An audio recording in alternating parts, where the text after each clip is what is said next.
here for another episode of our Rational Wellness Podcast. It's confusing to know what you're supposed to do to be healthy. What should we be eating? How should we be exercising? Should we be avoiding red meat, cheese, and butter? Should we be putting butter in our coffee? How should we be exercising? Should we be taking calcium supplements, or are calcium supplements harmful? Should we be taking fish oil? Is fish oil harmful?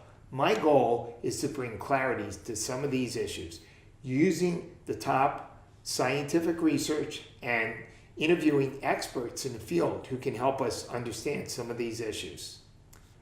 Please subscribe to the Rational Wellness Podcast on iTunes, Stitcher, or YouTube. So let's get started on your road to better health. The hope was so enticing back in the days. Hey, Rational Wellness Podcasters. Dr. Ben Weitz here, and thank you for joining me again. We've got a great topic today. We're going to talk about anti-aging. And by that, I mean, what things can you do to improve your health and vitality and prevent the chronic diseases that are the main threats to our health, like heart disease, diabetes, cancer, and the neurodegenerative diseases like Alzheimer's and Parkinson's. Now, this is not really a concern for me, since I'm only 30 years old. Actually, I'm going to be 60 next year, and I'm working on an anti-aging book myself. To gain some insights into anti-aging, I have asked anti-aging expert Dr. Christine Horner to join us today. Dr. Christine Horner is a nationally known plastic surgeon, author, and speaker, especially on women's health. Dr. Horner was recognized as a leader in her field shortly after starting her plastic and reconstructive surgery practice because she advocated for and helped pass laws requiring insurance companies to pay for breast reconstruction following mastectomy. Dr. Horner is the award-winning author of Waking the Warrior Goddess, Dr. Christine Horner's program to protect against and fight breast cancer. Now in its third edition, her new book, Radiant Health, Ageless Beauty in 2016 is essentially a treatise on anti-aging. So welcome today, Dr. Horner, and thank you for joining us. It's my pleasure. Good. So in your book, Radiant Health, Ageless Beauty, you talk about Ayurvedic medicine. I hope I'm saying that correctly. And that this really changed your perspective on health and healing. And you mentioned two of the fundamental principles of Ayurvedic medicine. And it really struck me how interesting that these are so similar to some of the principles underlying chiropractic medicine, which I practice. Number one, you said that there is perfect balance brings perfect health.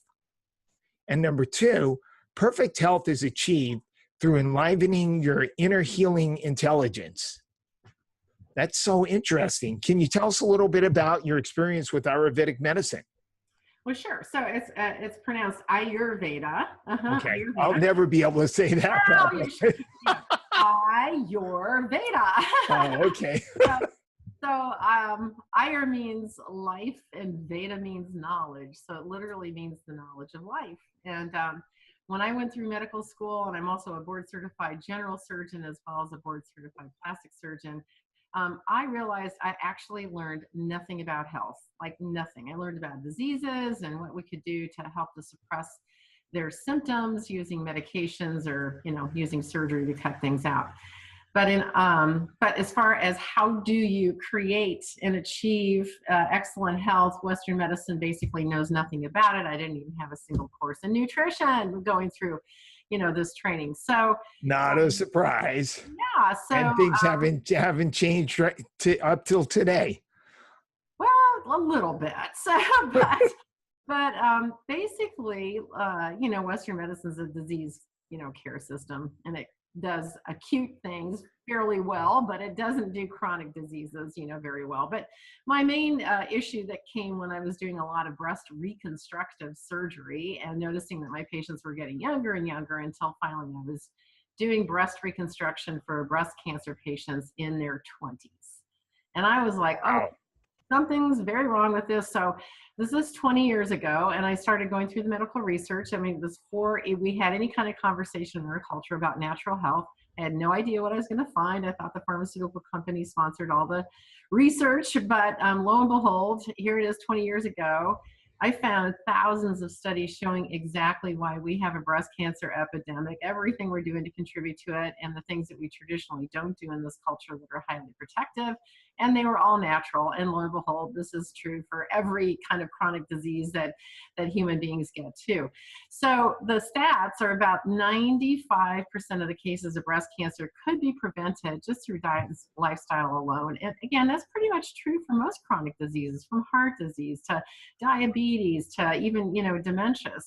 So when I got introduced to Ayurveda, what I discovered, and I'll just tell you this great story where I had actually a television news reporter who interviewed me after I met with President Clinton several times, working on getting legislation passed to make it mandatory that insurance companies pay for breast reconstruction following mastectomy, which we actually did get passed. So now it's a federal law. But he came out to interview me, and he was a teacher of transcendental meditation, a form of meditation from India. Maharshi Mahesh Yogi brought it to the United States in the 60s and the 70s, and the Beatles learned, and Mia Farrow and all those people. But this is the most researched form of meditation, and it's found to really cut your incidence of disease in half. But it's actually incorporated within the system of medicine called Ayurveda, which has been practiced for 5,000 years in the area, which is, considered India. So he told me about this. I learned how to meditate, was completely blown away by the results of it. And then he said, well, if you really want to learn more about the system of medicine Ayurveda, which I'd never heard of at that time, he said, you should go to this clinic in Fairfield, Iowa, of all kind of odd places. And it's a detoxification program that's 5,000 years old, part of Ayurveda, called Pancha Karma. And Pancha means 5 and Karma means actions. So I was like, okay, great. So I went to Fairfield, Iowa, and I did 3 days in this detoxification clinic. But within 48 hours, I looked in the mirror and I looked 10 years younger and never felt better in my life. And I thought, oh my God, these people really know something.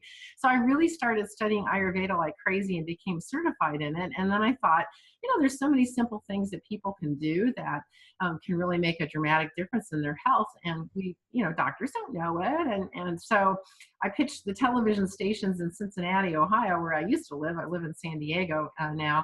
But I said, hey, let me be your doctor in the newscast talking about complementary and alternative medicine. And this was about 17 years ago. So I ended up doing that for 3 years, and it got syndicated nationwide on the Wisdom Television Network. And I was working 14 hours a day, 7 days a week to pull off doing my practice, as well as doing the television segment. And so 3 years into it, I woke up one morning and went, I just can't do this anymore. And really my passion is teaching people about how to become and stay healthy naturally and avoid the knife. It's a much better way to go than being on the cleanup crew. So I made the decision to leave my practice. And so what I do now is, I've written, as you said, a couple of books. And my second book, which came out last year called Radiant Health, Ageless Beauty, just actually won a National Book Award too for the best book in health, medicine, and nutrition. So I spend all my time traveling all over the country, mostly doing television interviews and radio, really teaching people how to become and stay healthy. That's great. Yeah. So what are 4 health mistakes that women after the age of 40 tend to make? And what are some of the things that can be done to correct these mistakes? Sure. So, a phenomenon that happens is that, generally speaking, when we're in our 20s and we're 30s, we feel like we're kind of invincible, and you can kind of get away with not having the healthiest habits that you'd like to have, and your body's got a lot of resilience to it. But once you get, into your 40s, your body doesn't have the same resilience that it had before. And so you may still think that your body's invincible, but it's not. And it's really an important decade to start doing really healthy habits if you haven't already. And there's simple things that you can do that can really deter some of the diseases or health problems that we see a little bit later on in life. So the first thing is really neglecting heart health. So lots of people think that heart disease is a man's disease and then it really doesn't affect women. But the truth of it is that heart disease kills more women than anything else. In fact, it kills 10 times the amount of women that breast cancer does. And we hear so much about breast cancer, which, definitely this is an area of my expertise, but heart health is even more serious and more common, than that. Now, the fortunate thing is that it's so incredibly preventable. And, when you look to see how the human body responds to even the simplest things that you do, I mean, it's almost laughable to me how much our body will respond to anything that you do that's just kind of a healthy habit. So a couple of years ago, there was a study that came out that showed that if people jogged for 5 minutes a day, that's it, just 5 minutes, they had a 48% reduction in cardiovascular disease. Now, how ridiculous is that, right? And most people are saying, oh, I don't have any time to exercise. And, what the research shows too is that it doesn't matter if you do all your exercise in one sitting, like 30 minutes or an hour or something like that, or if you do 5 minutes here, 5 minutes there, sprinkled throughout the day, the physiological effects are exactly the same. So you can do things like, take the stairs at work instead of taking the elevator, park as far away as you can from where you're, doing your shopping, and do brisk walking, when you go to the stores and stuff like that. So it's really easy to kind of incorporate a higher, state of exercise. Of course, diet, plays a role in everything. And, to me, it's not complicated. It's just, the standard American diet has really focused around just pure poison, at this point in time. I mean, the sugar is like just deadly for us. The carbs, the processed food, red meat has got, horrible, health effects. So just stick with plants. I mean, it's so simple. It's just like eating, organically grown vegetables, fruits, nuts, seeds, omega-3 fatty acids, super important, too. But if you just stick with that, it's like, your health is going to be really tremendous. And that's what the research shows, is that mostly a plant-based diet is, the healthiest type of food that we can possibly consume. Fats is a kind of another really interesting kind of nutrient where we used to villainize it, and now we recognize that our body needs a huge amount of fat because, our bodies are constructed, all our cell membranes are made out of fat, our hormones are made out of fat, our brains are coated with fat, but it's the type of fat that you consume that is the most important. And omega-3 fatty acids are considered the healthiest type of fat. They have huge kinds of properties as far as promoting health. They're anti-inflammatory, antioxidants, they've got anti-cancer effects to them, but they also have direct effects in helping with your heart health as well. Now, it's been shown that most people do not get enough omega-3 fatty acids in their diet, no matter how hard they try. I mean, the main sources are deep water fish like salmon and flax seeds and walnuts, but it's been shown that to get your levels up to where it should be, you should be taking supplemental omega-3 fatty acids. Now, the best thing to do is to actually get your levels checked, and you don't even need to go to a doctor's office for that. There's a kit that you can order from a website called nutrientpower.org. And you order this kit, it comes to your house, it has instructions on it, you just prick your finger and put a little dot of blood on a piece of paper, send it in, and they can tell you what your levels are. And there's a omega-3 index, and the levels are that you want it to be 8% or higher or optimal. And that kit also comes with the ability to test your vitamin D levels, because vitamin D is another thing that we've recognized that is so essential for proper functioning of our body, that if you're low in it, which 80% of Americans are, then it ups your risk of all sorts of different kinds of chronic diseases, from cancer to dementia to, I mean, you just go on and on and on with it. So that's another good thing to take as a supplement and to check your levels. So you mentioned a number of things I'd like to follow up on. Number one is, I always try to stay away from politics, and in the functional medicine world, macronutrient ratios and things like that is kind of the politics of our world. So saturated fat is, very controversial these days. For many years, we had the American Heart Association saying that red meat and saturated fat was really the main cause of heart disease, and we needed to substitute whole grains and vegetable oils. And over the last 10, 15 years,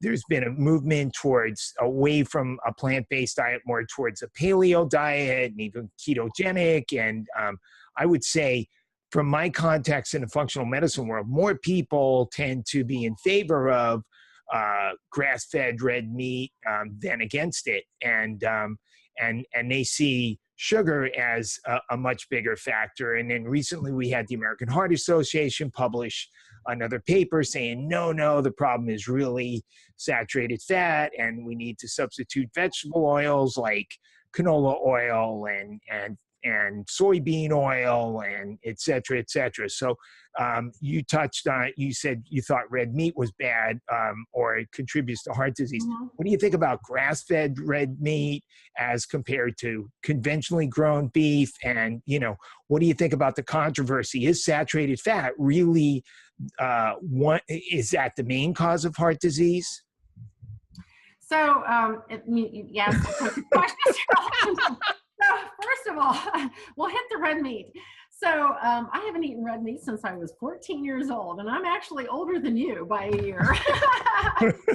So, what the research shows is that grass-fed beef, yes, that's better for you than conventionally grown beef is. However, there's many different aspects of red meat that actually is carcinogenic, that's independent of whether it's grass-fed or it's not.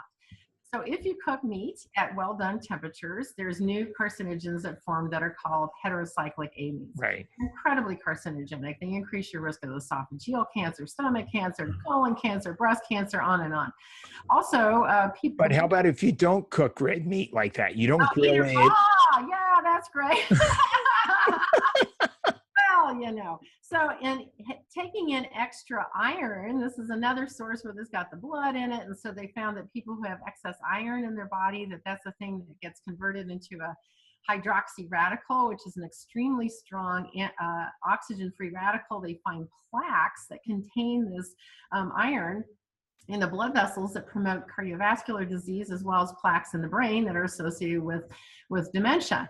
I don't think that we need to be consuming animals. They have families too. I have it from an ethical thing. They have emotions, they have families, and it's like, once you start seeing the personalities of these animals when people are adopting them as pets and everything, I don't know. I just think it's inhumane. How do you know the plants aren't having pain?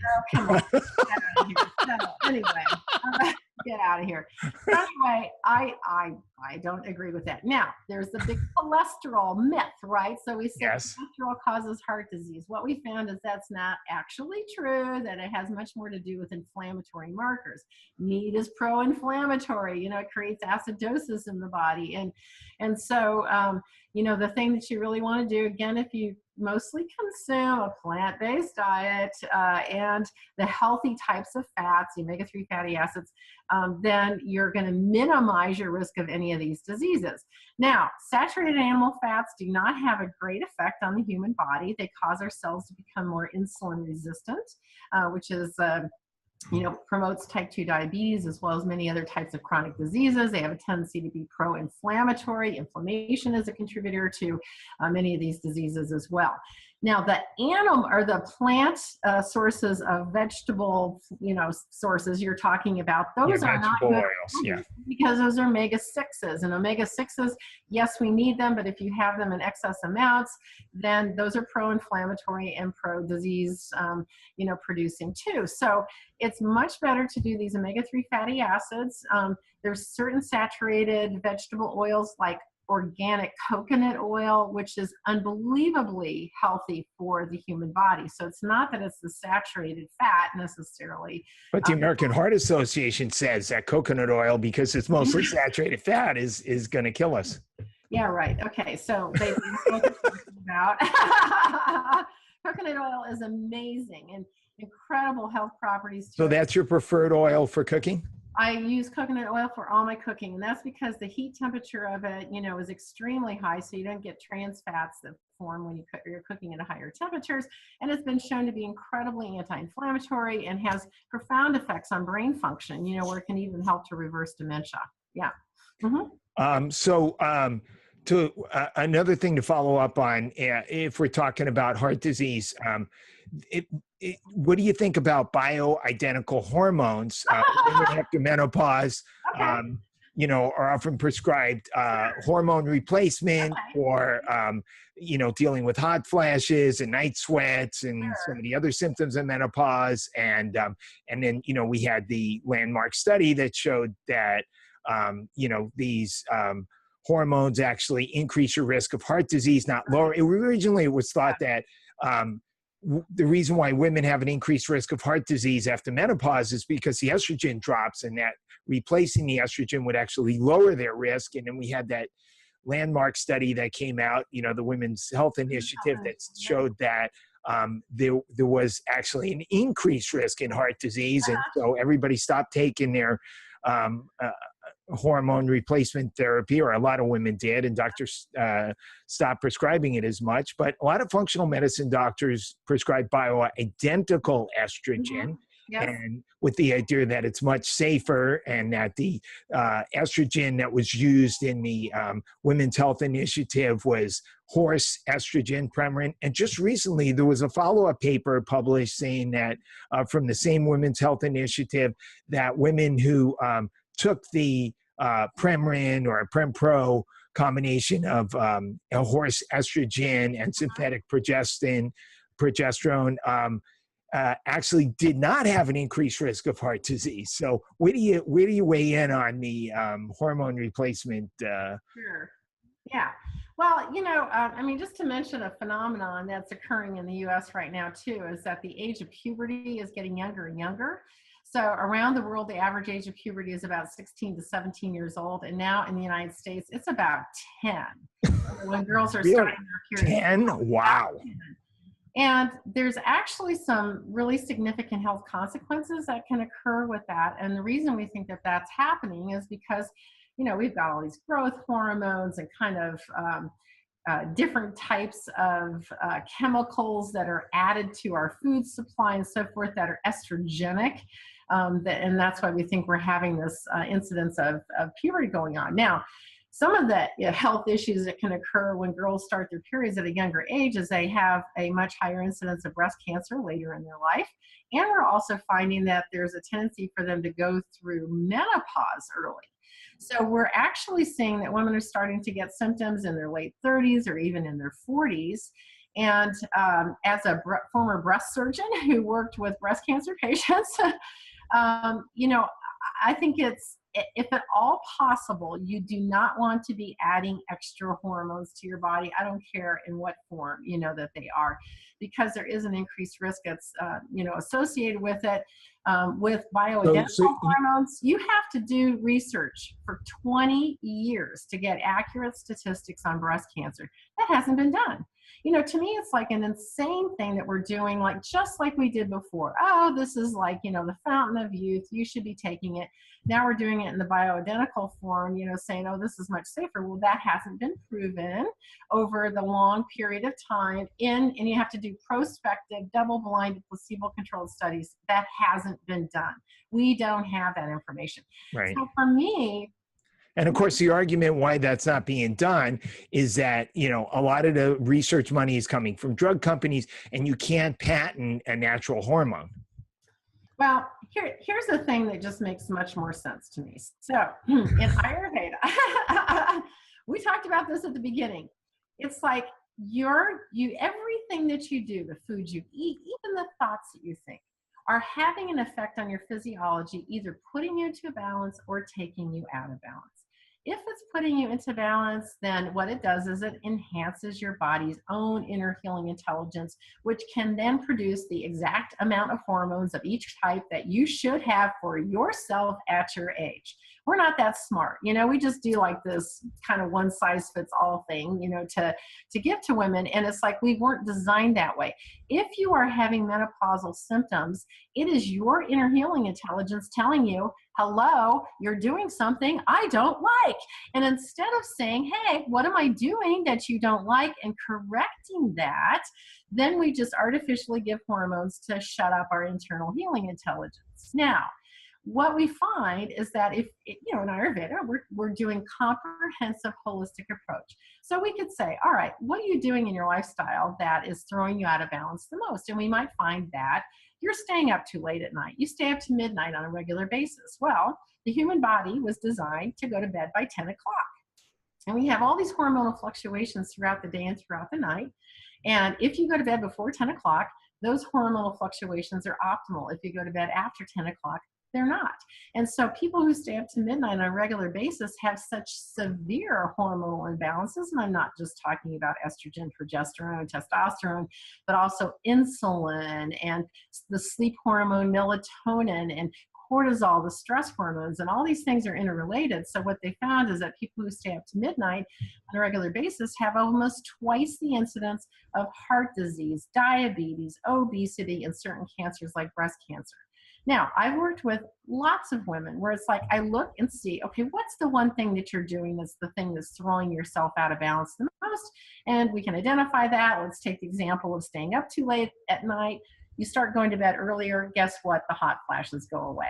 And you didn't need to be, taking hormones that potentially are harmful. Now, so that's what I believe is to, really work with your diet and lifestyle. I have a friend who's an Ayurvedic doctor, Dr. Nancy Lonsdorf. This is her area of specialty, is helping women with hormonal issues. And she can take people with the worst hormonal issues, and the vast majority of them are asymptomatic within a couple of weeks when you find out what are you doing to throw your body off balance. Now, there are some women who need additional help. And during that transition phase, when you're getting yourself healthier, you can need additional help too. And the fortunate thing is that there's plant-based kind of natural remedies that are very helpful in helping with menopausal symptoms that work non-hormonally and do not have any side effects. So a great example is a remedy called Relizin. It's spelled Relizen. It comes from Sweden. Actually, it's made of these Swedish daisies, and it's the #1 hot flash formula in France. It's been used in Europe for about 15 years, just came to this country about 3 years ago. And the thing I was really impressed with what they've done with Relizin is that they studied it with the same rigors that they do with the pharmaceutical medication, where they did double-blinded, placebo-controlled studies in university settings and documented that it's extremely beneficial for hot flashes, mood swings, night sweats, sleep disturbances, and it's completely safe. So they measured it against a placebo and found that it did not have any more side effects than a sugar pill. So there's actually, fortunately, thousands of OBGYNs in this country that are now recommending it to their patients. I recommend it, to my patients as well. And there's a variety of other plants that have been used historically in cultures for thousands of years that, again, are very effective without, any serious side effects with it. So flax seeds, for instance, which have huge anti-cancer properties to them, are very hormonally balancing, not only for menopause, but also for PMS symptoms. Maca, which we recognize as a superfood, right now, is something that comes from Peru. It's a cruciferous vegetable. They used it for energy there, but also for balancing feminine hormones. So that's, really beneficial. Here in the United States, we use black cohosh. The Native Americans use that, and that's been found to be completely safe too if you're using the real black cohosh plants, from the States here. Yeah. Have you tried the rhubarb extract? I didn't have any menopausal symptoms because I've been doing Ayurveda for 20 years. No, I meant with your patients for menopausal symptoms. That's one of the products we've been using. Okay. Yeah. There's a lot of different plants that are perfectly safe, and you don't need to take hormones, which, they're controversial. And if there's any possibility it's going to increase your risk of breast cancer or uterine cancer or heart disease, why would you take that choice? It's not necessary. And we were not designed to be taking hormones, till our death. We were designed in perfection. And when you balance your body, like I said, with your diet and your lifestyle, then you don't have these symptoms. That's kind of to me, the menopausal symptoms are the kind of culmination of lots of mistakes that you made in your diet and lifestyle that finally you don't have the capacity to really balance yourself out, and you start becoming symptomatic. So easy, quick, kind of changes can make all the difference, and choose a safe plant-based product. Yeah.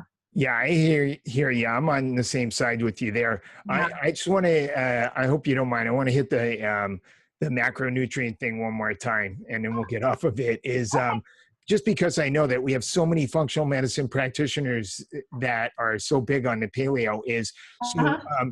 the argument that you're making, and I definitely agree. There's a certain amount of scientific evidence in favor of it. Is that eating red meat is inflammatory, but they would argue that eating grains and beans and those types of foods that are found in a plant-based diet are Mhm. inflammatory because they contain gluten and lectins and phytates, and they're even found in seeds, and they're not designed to be eaten, and they're specifically the plants put them in there to keep animals from eating them, so they're really damaging and inflammatory. What would be your response to that? I'm sure you've heard that. So it depends on what type of grains you're consuming. So if you're doing organic whole grains, the research is very different, from that. So Dr. John Douillard, I don't know if you're familiar with him, but he's an expert in Ayurveda. He lives in Boulder, Colorado. He just did a book called Eat Wheat. And he goes over this huge controversy, about this. But, if you're doing refined carbohydrates, they're horrible. They cause your glucose levels to go up. They're pro-inflammatory, like crazy. But But if even if they're not refined, even if they're uh-huh, organic, they're still going to yeah, have gluten and phytates and lectins. So are those well, things we shouldn't worry about? Or gluten may not be the main issue with that. And I would encourage you, this is like a topic you spend an hour on, but I know, I would I know. encourage you to check out Dr. Douillard's book called Okay. where you can really look at those controversies. Now, I personally don't eat grains. My body type doesn't do well with it. Ah, Ayurveda recognizes about 9 different body types, and okay. I don't do well with it. So I don't eat rice. I don't do any of that stuff. I eat plants. So I'm always doing my vegetables, and then I do like some eggs. I used to be a vegan, but I didn't do well with that over time either. So I added some animal products with it, and I do wild caught salmon. It's the only fish that I consume.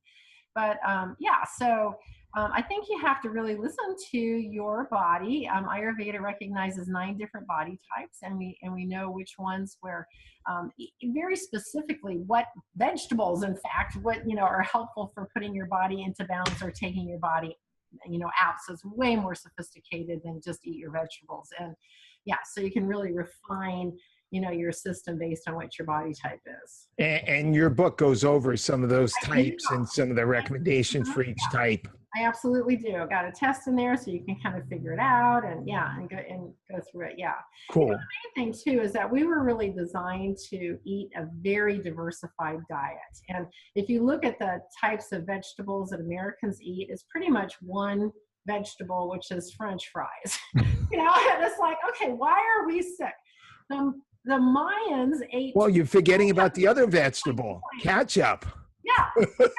So, but the Mayans ate 1,200 different kinds of plant. I mean, every plant has its own unique pharmacy in it that's designed to help combat disease and promote health. And so the more diverse your diet is, the better it is. Yeah. Good.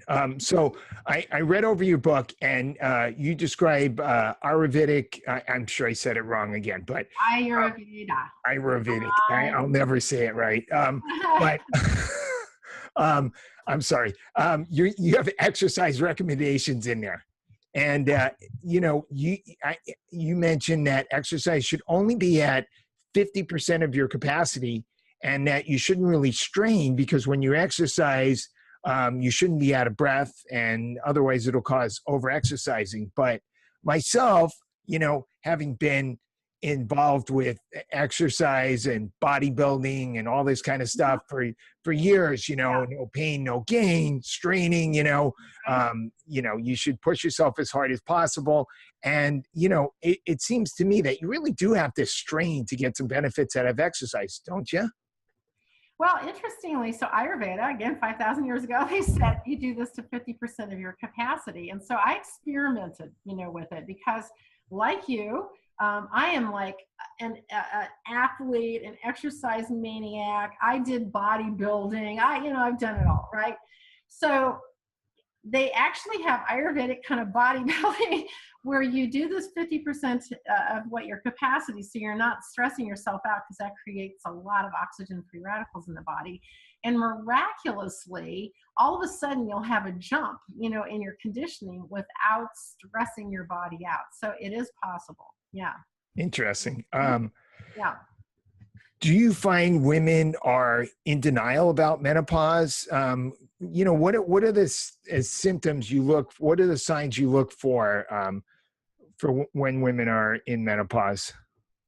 Well, I mean, some of the symptoms that women can have are, classically the hot flashes, mood swings, night sweats, sleep disturbances. I mean, those are the common ones. Right. And sometimes energy issues, some brain fog, that kind of thing. And again, I just think cleaning up your diet and your lifestyle, doing a detoxification program, an effective one, is huge. Minimizing stress by doing effective stress reducing techniques like meditation or Tai Chi or Qigong. I mean, it's going to make an absolute huge difference. Another thing that people, a mistake that people make is accepting this middle-aged weight gain, too, where it's like, oh, well, everybody gets a little bit, fat on their abdomen. And the research that's coming out now that shows that even if you gain like 10 pounds, let's say, it has a very profound effect on increasing your risk of diabetes and multiple other chronic diseases. So it's really important to keep your weight down. And that belly fat is metabolically active, meaning that it's causing these inflammatory proteins and hormones. And that's why it has such a bad effect, on your physiology. And so, again, it's just simple kind of changes where it's like, okay, let's take a look at the types of food you're eating, trade out those carbs and sugars for, these healthy vegetables, and get up and do, some of this, exercising, and the stress reduction is hugely important too, because we're under chronic stress. No matter, what you say, living in this society, we have chronic stress. The stress hormone cortisol gets elevated. Cortisol has a very powerful purpose if you're doing the fight or flight thing, but it's really not helpful if it stays chronically elevated. And one of the things that it does is it promotes belly fat. So keeping your stress levels down, that cortisol levels down, super important. And, one of the main things that you need to do is this effective stress reducing technique every day. It's meant to be practiced that way to train your nervous system to not react as strongly as it normally would. Wait, what is a stress reducing technique? You mean exercise? No, I'm talking about, well, exercise can be, but I'm talking about like transcendental meditation. Oh, okay. And the research on it, they've done 600 studies on it. I mean, it shows that you can have the same stress that happens in your life and your body will not react as strongly as it normally would. So it does not produce a level of stress hormones that it normally would. So Tai Chi, Qigong, yoga, breathing exercises called pranayama, all those things train your nervous system to not respond as strongly. Yeah. That's great. Is there a good resource for if people want to learn transcendental meditation? Well, sure. So you actually need to learn with a certified teacher. It's not something you can learn from a book. I have this information in my book, Radiant Health, Ageless Beauty, also my other book, Waking the Warrior Goddess. But if you just dial 1-800-LEARN-TM, okay. I think maybe the website's like tm.org, simple thing. Right. Like that. You can look it up and find out where there's a local teacher. Yeah. Okay, that'd be great. I'll put that in the show notes. Okay. So I think that's most of the questions that I had for you. Is there anything that you'd like to touch on before we end our interview?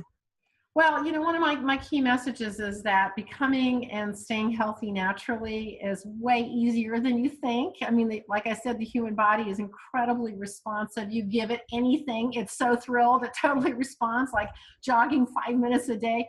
So really, if you just learn some of the key things that you can do, you can dramatically cut your risk of all sorts of different kinds of chronic diseases. And there's no reason why you can't enjoy absolute perfect health throughout, until you drop the body, I mean, and health is everything. I mean, geez, it's like I'm turning 60 in 2 months, but I'm super active, I'm pain-free, never had an issue. And that's what happens when you just, take care of yourself. And it's not like it requires an austere, life where you're just constantly 100% full time, doing things to take care of yourself. It's like, you just do some simple things that can make all the difference. Yeah. That's great, Dr. Horner. So for listeners and viewers who'd like to get a hold of you, what's the best way for them to get in contact with you? And also, what's the best way for them to get your book, Radiant Health, Ageless Beauty? Sure. So my website, drchristineHorner.com, which is drchristineHorner.com. And I have a free newsletter on there, which, tips and tricks and all my videos for my, TV appearances.